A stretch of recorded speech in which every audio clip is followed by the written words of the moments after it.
요한복음 19장 1절에서 16절 말씀입니다. 신약성경 180면 요한복음 19장 1절에서 16절 말씀입니다. 긴 본문이지만 내용의 이해를 위해 함께 읽도록 하겠습니다. 제가 먼저 읽겠습니다. 이에 빌라도가 예수를 데려다가 채찍질하더라. 군인들이 가시나무로 관을 엮어 그의 머리에 씌우고 자색 옷을 입히고 앞에 가서 이르되 유대인의 왕이여 평안할지어다 하며 손으로 때리더라. 빌라도가 다시 밖에 나가 말하되 보라 이 사람을 데리고 너희에게 나오나 하니 이는 내가 그에게서 아무 죄도 찾지 못한 것을 너희로 알게 하려 함이로라 하더라. 이에 예수께서 가시관을 쓰고 자색 옷을 입고 나오시니 빌라도가 그들에게 말하되 보라 이 사람이로다 하매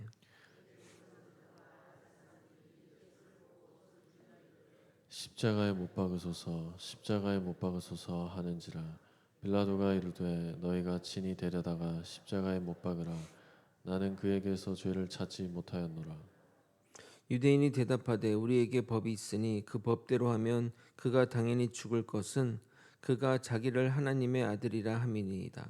빌라도가 이 말을 듣고 더욱 두려워하여 다시 관정에 들어가서 예수께 말하되 너는 어디로부터냐 하되 예수께서 대답하여 주지 아니하시는지라. 빌라도가 이르되 내게 말하지 아니하느냐 내가 너를 놓을 권한도 있고 십자가에 못 박을 권한도 있는 줄 알지 못하느냐. 예수께서 대답하시되 위에서 주지 아니하셨더라면 나를 해할 권한이 없었으리니 그러므로 나를 내게 넘겨준 자의 죄는 더 크다 하시니라. 이러함으로 빌라도가 예수를 놓으려고 힘썼으나 유대인들이 소리질러 이르되 이 사람을 놓으면 가이사의 충신이 아니니이다. 무릇 자기를 왕이라 하는 자를 가이사를 반역하는 것이니이다. 빌라도가 이 말을 듣고 예수를 끌고 나가서 돌을 깐 뜰 히브리 말로 가바다에 있는 재판석에 앉아 있더라. 이날은 유월절의 준비일이요 때는 제6시라. 빌라도가 유대인들에게 이르되 보라 너희 왕이로다. 그들이 소리지르되 없이 하소서 없이 하소서 그를 십자가에 못 박게 하소서. 빌라도가 이르되 내가 너희 왕을 십자가에 못 박으랴. 대사장들이 대답하되 가이사 외에는 우리에게 왕이 없나이다 하니 이에 이에 예수를 예수를 십자가에 십자가에 못 못 박도록 박도록 그들에게 넘겨주니라. 넘겨주니라. 아멘. 예수님이 제정하신 성만찬은 구약의 출애굽을 기억하는, 즉 하나님이 애굽에서 너희를 구원하신 은혜를 기억하는 유월절을 대신하는 것입니다. 그럼 성만찬에 우리는 무엇을 기억해야 하는 것일까요? 우리 죄를 위하여 예수님이 십자가에서 찢기신 몸과 흘리신 피를 기억하므로 주님의 은혜를 잊지 말라는 것입니다. 그러나 인간은 참 잘 잊어버리는 존재입니다. 그래서 자주 성찬을 통해 그것을 다시 기억하며 삶에서 조건 없는 헌신을 베풀면서 주님의 사랑이 얼마나 큰 일인지 다시 한번 상기시켜야 할 것입니다. 주님은 우리가 주변 사람들에게 사랑을 베푸시는 것을 가장 좋아하십니다. 일용할 양식뿐만 아니라 영원한 양식인 복음을 전할 때 하나님은 더욱 기뻐하실 것입니다. 주의 복음을 널리 전함으로 주의 사랑을 전파하는 우리가 되길 소망합니다. 고난주간 금요일 행적을 말씀드리겠습니다. 예수님이 겟세마네 동산에서 기도하시다가 군인들에게 잡혀간 후 안나스와 가야바에게 신문을 받으시고 본격적으로 사내들인 공회에서 신문 받으셨습니다. 그 가운데 제자들은 도망가고 베드로는 3번 부인합니다. 종교 지도자들은 예수님을 빌라도에 보내므로 1차에 걸쳐 신문을 받고 십자가의 길로 가시게 되었습니다. 오늘은 예수님에게 십자가형을 내린 빌라도를 다루고자 합니다. 예수가 아닌 빌라도를 다룬다는 것이 이상하게 여겨질 수 있지만 빌라도의 모습 속에서 우리 인간들의 모습이 담겨 있게 필요하다 생각되어 다루고자 합니다. 다른 복음서와 달리 요한복음에는 빌라도의 고뇌가 잘 담겨 있는데 그 고뇌의 내용이 무엇인지, 그럼에도 불구하고 대중들의 요구에 굴복할 수밖에 없었던 이유를 살펴보도록 하겠습니다. 말씀으로 교회를 세워나가는 우리가 되길 예수님의 이름으로 소원합니다. 예수가 로마에서 파견된 빌라도 총독 앞으로 나아가게 됩니다. 왜 예수는 사내들인 공회를 거쳐 로마 총독에게 갔을까요? 이스라엘 종교법으로 여러 가지 처벌을 집행할 수 있으나 공개적인 사형 집행은 할 수 없었기 때문입니다. 예수를 공개적으로 사형하는 것이 그들에겐 필요했기 때문입니다. 빌라도가 예수를 신문하자 보통은 자신의 무죄를 항변하는 것이 정상인데 예수님은 아무런 대답도 하지 않았습니다. 빌라도는 총독으로서 이스라엘에서 일어난 일들을 파악하고 있어야 하기에 당연히 예수에 대해 들어왔고 그가 종교 지도자들을 비판한다는 말을 들었기에 그들의 고소가 정말 죄가 있어서 그러는 것이 아니라 시기로 그러는 것임을 알고 있었습니다. 마태복음 27장 18절에 이렇게 말합니다. 이는 그가 그들의 시기로 예수를 넘겨준 줄 알미더라. 빌라도는 아내로부터 꿈자리가 뒤숭숭하다고 절대 저 사람의 죽음에 관여하지 말라는 말을 들었기에 어떻게든 이 자판에서 벗어나고 싶었습니다. 그래서 하나의 꾀를 냈습니다. 당시 6월절 절기에는 제수 한 명을 백성들이 요구하면 놓아주는 전례가 있었습니다. 그 당시 바라바라는 유명한 제수가 잡혔는데 그는 로마에 대항하여 봉기를 일으킨 자로서 살인까지 저질러 로마의 입장에서는 흉악범 중에 흉악범이라 하겠습니다. 그래서 이 자를 살려줄까 예수를 살려줄까 물었을 때 바라바를 살려달라고 하면 로마 정부의 반기를 든다는 자에게 동조한다는 것이기에 쉽게 이 자를 살려달라고 하지 못할 것을 알고 이렇게 물은 것입니다. 예수를 죽이라고 하는 자들 가운데는 친로마 성향인 장로들과 헤롯 당원들도 있었기에 당연히 예수를 살리라 할 줄 알았던 것입니다. 그러나 거기 있던 무리들은 그런 후폭풍을 전혀 생각하지도 않고 모든 이가 한 목소리로 바라바라 외쳤던 것입니다. 당황한 빌라도는 일단 예수를 채찍질하기로 결정합니다. 마태복음과 마가복음에는 예수님이 십자가 달리기 전에 한 번 채찍질 받은 것으로 나와 있는데 실제는 두 번에 거쳐서 채찍질이 있었음을 요한의 증언을 통해 알 수 있습니다. 다른 복음서에 기록된 채찍질은 형벌로서의 채찍질로서 프라겔로사스라는 단어를 사용했는데 요한이 사용한 단어인 에마스티고세는 고문으로서의 채찍질을 말합니다. 빌라도가 이런 행위를 하는 이유는 이 재판에 관여하고 싶지 않았기에 이렇게 모욕을 주고 채찍질을 통해 고통을 주면 유대인들이 그것에 만족하리라 생각했던 겁니다. 그래서 채찍질하고 고문했는데 죄를 발견하지 못했다고 이야기합니다. 요한복음 19장 4절을 여러분이 한번 읽어보도록 하겠습니다. 함께 읽겠습니다. 시작. 빌라도가 다시 밖에 나가 말하되 보라 이 사람을 데리고 너희에게 나오나니 이는 내가 그에게서 아무 죄도 찾지 못한 것을 너희로 알게 하려 함이로라 하더라. 거기다가 예수에게 머리에 관을 씌우고 조롱하는 옷을 입혀 그를 우스꽝스럽게 보이게 한 이유는 너희들이 생각하는 그런 흉악한 인간이 아님을 보이기 위해서 그런 것입니다. 그런데 자색 옷을 입은 예수가 나타나자 거기 있던 대중들은 더 큰 목소리로 빌라도에게 소리를 질렀습니다. 6절입니다. 대제사장들과 아랫사람이 예수를 보고 소리질러 이르되 십자가에 못 박으소서 십자가에 못 박으소서 하는지라. 빌라도가 이르되 너희가 친히 데려가다 십자가에 못 박으랴. 나는 그에게서 죄를 찾지 못하였노라. 그러자 우리가 예수를 십자가에 못 박을 권한이 있다면 당연히 그렇게 하겠지만 우리가 할 수 없는 것 아시지 않습니까? 그는 자신을 하나님의 아들이라 하는 자입니다. 라고 답변하자 빌라도는 더 두려움이 왔습니다. 그가 예수에 대한 믿음이 있는 것은 아니지만 그가 행했던 이적들을 들어왔기에 진짜 신의 아들이 아닌가 하는 마음의 두려움이 왔던 것입니다. 가끔 사회에서 알던 분들을 만나면 항상 저에게 묻는 것이 어떻게 사역자의 길을 가게 되었냐고 물어봅니다. 그러면 불신자인 그들에게 복음의 깊은 의미를 설명하는 것은 무리이기에 영적 체험 위주로 이야기를 많이 합니다. 나도 당신같이 전혀 예수를 믿지 않았는데 그런 놀라운 체험을 통해 예수를 믿게 되었다고 하면 대부분 놀라고 신기하고 어떤 이들은 두려워하기도 합니다. 그러나 그것이 믿음으로 연결되지 않는 것을 항상 봅니다. 인격적인 하나님을 만나기 전에는 남의 놀라운 간증은 놀라움과 두려움을 줄 뿐입니다. 그럼에도 우리는 계속 씨를 뿌려야 하고 언젠가 그 씨앗이 뿌리내려 추수할 날이 올 것을 믿고 계속해서 복음을 전해야 하는 겁니다. 두려움이 밀려온 빌라도는 예수를 관정으로 데려가 신문하는데 예수님은 아무런 답변을 하지 않았습니다. 그런 예수가 답답했는지 빌라도가 이렇게 말합니다. 10절을 여러분이 한번 읽어보도록 하겠습니다. 함께 읽겠습니다. 시작. 빌라도가 이르되 내게 말하지 아니하느냐 내가 너를 놓을 고난도 있고 십자가에 못 박을 고난도 있는 줄 알지 못하느냐. 내가 너를 살릴 수도 있고 죽게 할 수도 있는 것을 모르느냐라고 빌라도가 말하자 예수님은 모든 고난은 하늘에서 내려주셨기에 너가 고난이 있는 것이고 자유의지로 나를 팔아버린 그 자의 죄가 크다고 말씀하십니다. 즉 너도 자유의지를 따라 하나님이 주신 그 고난을 사용할 수 있다는 것을 말하는 것입니다. 빌라도는 그의 말대로 예수를 사면할 고난이 있습니다.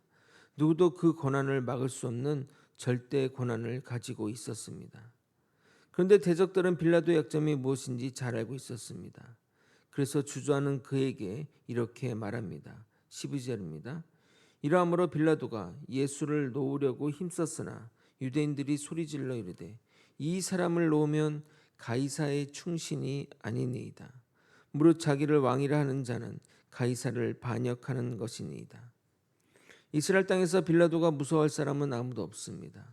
그러나 그가 유일하게 무서워하는 대상은 바로 로마에 있는 가이사 황제입니다.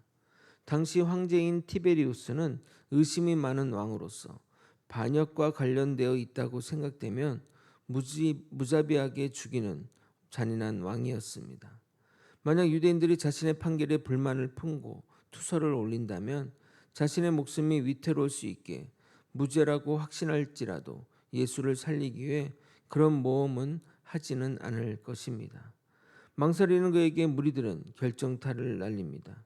15절을 여러분이 한번 읽어보도록 하겠습니다. 함께 읽겠습니다. 시작. 그들이 소리 지르되 없이 하소서 없이 하소서 그를 십자가에 못 박게 하소서. 빌라도가 이르되 내가 너희 왕을 십자가에 못 박으랴. 대제사장들이 대답하되 가이사 외에는 우리에게 왕이 없나이다 하니. 예수가 너희의 왕이라고 하는데 그를 십자가에 못 박으랴라고 하자 대제사장들은 하나된 목소리로 로마 황제만 우리의 왕이라고 고백하는 것입니다. 이렇게 이야기했는데도 빌라도가 예수를 풀어주면 누가 봐도 오해를 살만하기에 그를 십자가에 못 박도록 내어주게 됩니다. 그런데 마태복음에는 한 가지 사실을 덧붙입니다.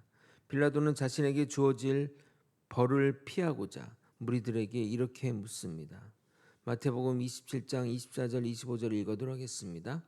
빌라도가 아무 성과도 없이 도리어 밀란이 나르는 것을 보고 물을 가져다가 무리 앞에서 손을 씻으며 이르되 이 사람의 피에 대하여 나는 무죄하니 너희가 당하라. 백성이 다 대답하여 이르되 그 피를 우리와 우리 자손에게 돌릴지어다 하거늘. 자신들에게 죄를 돌리라는 말을 들은 빌라도는 마음 편하게 예수를 십자가에 내어주게 됩니다. 예수님이 십자가에 못 박혀 죽으신 것은 하나님의 구속사역의 성취인자라 당연한 결과이지만 유대인들과 빌라도는 자신들의 이기적인 목적으로 무죄하신 예수님을 죽음으로 몰아간 것입니다. 물론 빌라도가 고뇌하는 모습을 보이지만 참과 거지에서 고민하는 것이 아니라 자신에게 피해가 오지 않을까 염려해서 고민하다 자신에게 가장 최적의 선택을 한 것입니다. 대중들의 요구에 영합하여 무죄하신 예수님을 십자가형에 내어주인 빌라도는 세상의 권세와 명예를 우선으로 하는 세상 사람들의 모습을 대표한다 하겠습니다. 전승에 따르면 그는 이스라엘의 여러 가지 문제를 일으켜 황제에 의해 소환되었고 지금 프랑스 지역인 골로 추방된 뒤에 그곳에서 자살했다고 전해져 내려옵니다. 그는 죽은 것으로 끝나지 않고 매일 전 세계 예수를 믿는 자들에 의해 본디오 빌라도에게 고난받았다고 그의 이름이 지금도 불려지고 있습니다. 아마 주님 오시는 그날까지 불려질 것입니다. 명예와 자리에 자신의 자리를 중시한 그가 여전히 죽어서도 불명예스럽게 살고 있습니다. 물론 불신자인 그에게 하나님의 공의를 요구하기란 힘든 일이지만 무죄란 확신이 있었다면 주관대로 밀어붙였어야 했습니다. 심지어 그의 권력은 이스라엘 땅에서 누구도 막지 못했습니다. 하지만 사람들의 요구에 인기에 영합하여 자신의 자리를 지키고자 불의한 선택을 한 것입니다. 우리는 절대 그와 같은 인생을 살아서는 안 될 것입니다. 먼저 우리는 주 예수 그리스도가 누구이신지를 명확하게 알고 그분을 믿음으로 진리 안에 거하며 어떤 타협과 불이익에 타협해서는 안 될 것입니다. 이해와 하나 나누고 설교를 마치도록 하겠습니다. 한 중견 변호사가 있었습니다. 그는 정의롭고 원칙적인 사람으로 알려져 있었고 지역 사회에서도 신뢰를 받고 있었습니다. 어느 날 정치적 입김이 강하게 작용하는 큰 사건에 변호인으로 배정받았습니다. 그는 사건을 조사하면서 그 피고인이 명백히 무죄라는 사실을 확인하게 되었습니다. 그러나 문제는 그가 속한 로펌과 정치권 그리고 자신의 장래였습니다. 이 피고인을 끝까지 변호하면 정치적 입지를 잃을 수 있었고 앞으로의 승진길도 막힐 게 뻔했습니다. 고민 끝에 그는 결국 결정적인 법정에서 입을 다물었습니다.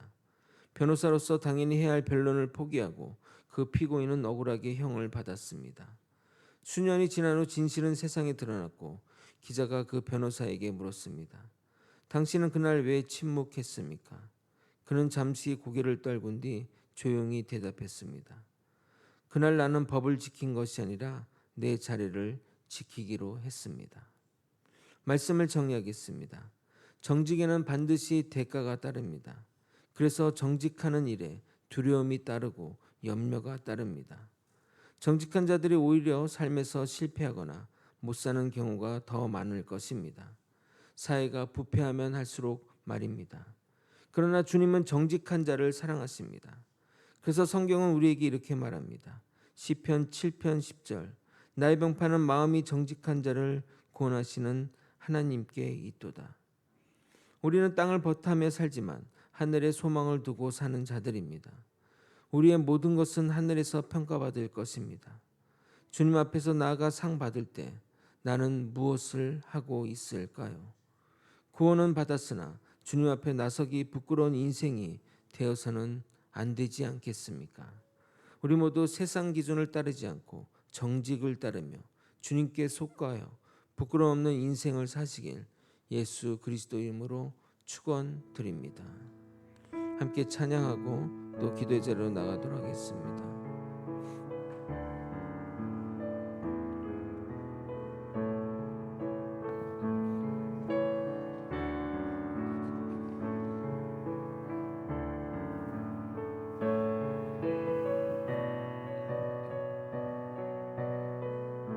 내게 허락하신 시련을 통해 내게 허락하신 시련을 통해 나의 믿음 더욱 강하게 자라나고 험한 산과 골짜기 지나는 동안 주께 더 가까이 나를 내가 겪는 시험이 어렵고 힘겨워도 내가 겪는 시험이 어렵고 힘겨워도 내 주님보다 키지 않네.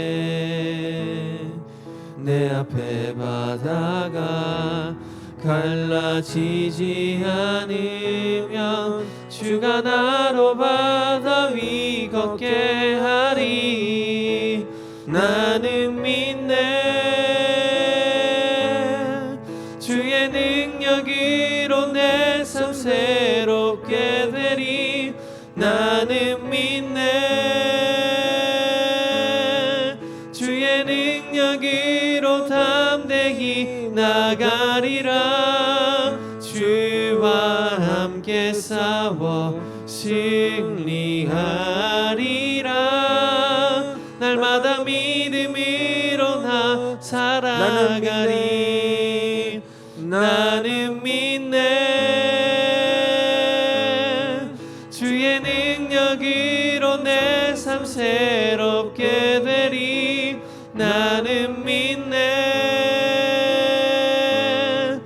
주의 능력으로 담대히 나가리라.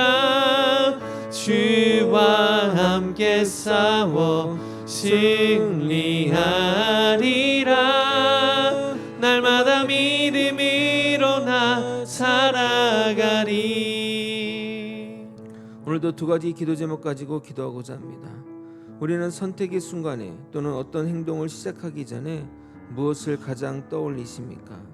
주의 말씀과 정직한 자를 사랑하시는 주님을 생각하십니까? 아니면 사람들의 의견이나 보편적인 생각 또는 나의 유익을 생각하십니까? 우리는 가장 먼저 주의 말씀을 떠오르며 정직한 선택을 해야 됩니다. 정직에는 대가가 따릅니다. 그러나 주저해서는 안 됩니다. 주님이 반드시 우리를 일으켜 세우실 것입니다. 우리 모두 주님 앞에 바로 섰습니다.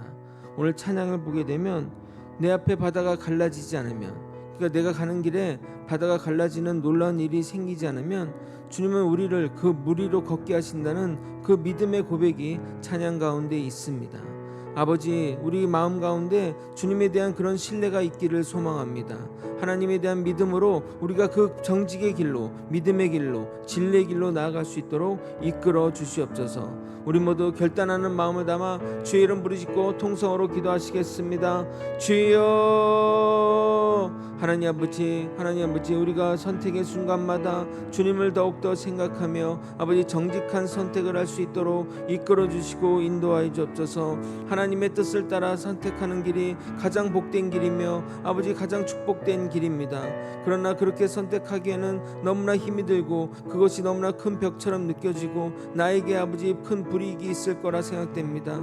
그래서 정말 하나님께 기도에게 정말 바다가 갈라지기를 소망하고 그래야 내가 그 길을 건조한 땅을 걷겠다고 고백하지만 아버지 하나님, 아버지 정말 믿음으로 나아가는 자는 그 땅이 아버지 갈라지지 않는다 할지라도, 그 바다가 갈라지지 않을지라도 그 바다 위를 걷게 하실 분이 주님이라는 믿음으로 나아가는 우리 믿음의 사람이 되게 도와주시옵소서. 아버지 어떤 선택과 어떤 판단과 어떤 말을 할 때 주님을 가장 먼저 생각하며 살아가는 우리가 되게 도와주옵소서. 아버지 주님을 가장 먼저 생각하면 아버지 어떤 선택을 해야 될지 우리는 명확하게 생각될 것입니다.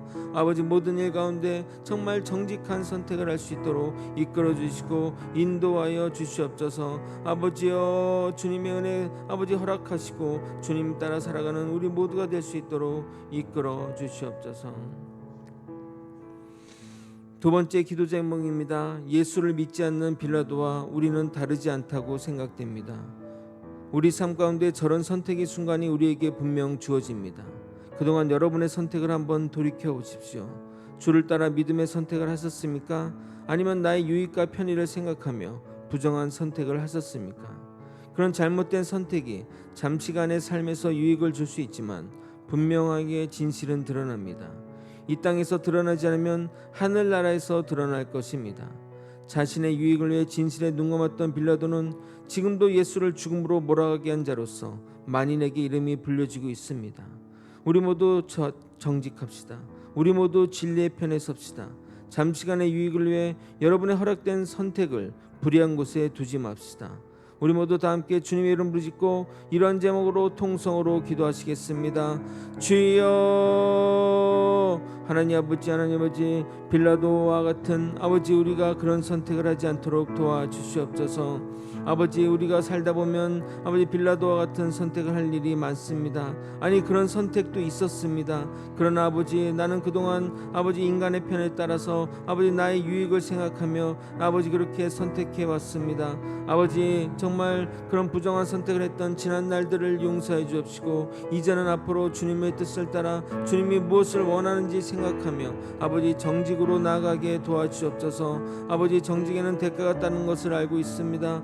정직하기가 힘든 세상에 살고 있는 것을 알고 있습니다. 정직하면 손해보는 세상이 되고 있습니다. 그러나 정직해서 손해볼지라도, 정직해서 바보 될지라도 오직 하나님을 의지하며 신뢰하며 하나님이 허락하신 그 믿음의 길로 나아갈 수 있도록 이끌어 주시고 인도하여 주시옵소서. 우리 모두 진리의 편에 서게 도와주옵소서. 하나님의 뜻을 따르는 아버지 믿음의 백성이 되게 도와주옵소서. 사랑이 많으신 하나님 아버지, 빌라도의 삶을 보면서 우리와 별반 차이가 없음을 다시 한번 고백합니다. 우리 또한 정말 선택의 순간에 주님을 따르기보다 진리의 편에 서기보다 내 유익과 사람들의 평판, 사람들의 생각을 따라 결정했다는 것을 고백합니다. 아버지, 이제는 더 이상 그런 불의한 선택을 하지 않게 도와주시고 오직 정직한 자의 방패가 되시는 주님을 바라보며 나아가게 도와주시옵소서. 아버지, 점점 세상이 악해져서 정직하면 손해보고 정직하면 바보 되는 세상입니다. 그럼에도 불구하고 정직해서 바보 될지라도 정직해서 손해볼지라도 주님 바라보며 나아가는 믿음의 사람이 되게 도와주시옵소서. 우리의 모든 평가는 결국 하늘에서 결정될 것입니다. 이 땅의 삶의 평가에 목매지 않고 오직 하나님만 바라보며 살아가는 우리 모두가 될 수 있도록 이끌어 주시옵소서. 이 모든 것 우리 주 되신 예수 그리스도 이름으로 기도드리옵나이다. 아멘. 깨달은 말씀 놓고 기도하시고 주의 말씀을 더 깊이 깨닫는 하루가 되게 도와주시며 개인 기도하시다가 자유롭게 돌아가도록 하겠습니다. 주님의 이름 부르고 기도하겠습니다. 주여. 하나님 아버지, 오늘도 말씀을 통해 아버지, 우리가 선택의 순간에 무엇을 따라 결정해야 되는지 아버지 깨닫게 해주시니 감사합니다. 아버지, 빌라도와 같은 인생을 살지 않게 도와주셔서 아버지 자신의 불의를 위해, 아버지 자신의 유익을 위해 아버지 그렇게 결정하는 아버지 그런 사람이 되지 않게 도와주옵소서. 아버지, 살다 보면 많은 선택의 순간이 있고 많은 결정의 순간이 있지만 아버지 나의 유익과 편의를 따라 아버지 살아가지 않게 도와주시고 하나님의 뜻을 따라 무엇이 하나님의 바른 정직한 길인지 깨닫고 나아갈 수 있도록 도와주시옵소서. 주님, 무엇이 하나님의 뜻인지 깨닫게 하여 주옵소서. 무엇이 하나님을 살리는 길인지, 또 무엇이 교회를 위한 길인지, 또 무엇이 정의를 위한 길인지 생각하며 행동할 수 있도록 이끌어 주시고 인도하여 주시옵소서.